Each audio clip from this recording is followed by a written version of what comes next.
টানা 7 দিন ধরে পানীয় জলের তীব্র সংকট। অতিষ্ঠ হয়ে শেষ পর্যন্ত জাতীয় সড়ক অবরোধে সামিল হলেন স্থানীয় বাসিন্দারা।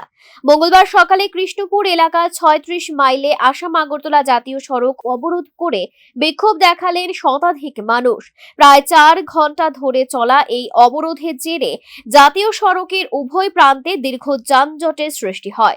অবরোধে আটকে পড়েন রাজ্যের মন্ত্রী কিশোর বর্মন সহ বহু যাত্রী ও পণ্যবাহী যানবাহন। ঘটনার খবর পেয়ে ঘটনাস্থলে পৌঁছায় মুঙ্গিয়াকামী থানার পুলিশ।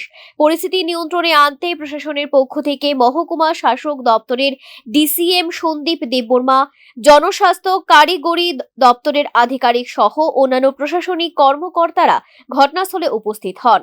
দীর্ঘক্ষণ বিক্ষোভকারীদের সঙ্গে আলোচনা ও দ্রুত সমস্যা সমাধানের আশ্বাস দেওয়ার পর প্রায় 4 ঘন্টা পরে অবরোধ প্রত্যাহার করেন আন্দোলনকারীরা।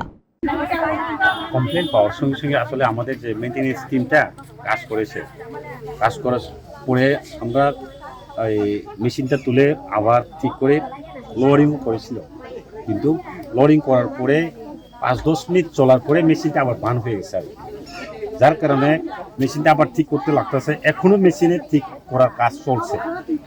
স্যার, এই মেশিন ছাড়া অল্টারনেটিভ কোনো ব্যবস্থা, পানীয় জলের ব্যবস্থা? আমাদের ট্যাঙ্কার অলরেডি রেডি আছে, কিন্তু এখন গ্রামবাসীদের ডিমান্ড হচ্ছে প্রত্যেক বাড়িতেই জল নিয়ে যাওয়া। কিন্তু আমাদের যে ট্যাঙ্কারের যে গাড়ি, গাড়ির তো রাস্তা থাকতে হবে না। এরপর জাতীয় সড়কে স্বাভাবিক যান চলাচল শুরু হয়। প্রশাসনের আশ্বাসে আপাতত অবরোধ তুলে নেওয়া হলেও দ্রুত সমস্যার সমাধান না হলে আরো বৃহত্তর আন্দোলনের হুঁশিয়ারি দিয়েছেন স্থানীয়রা।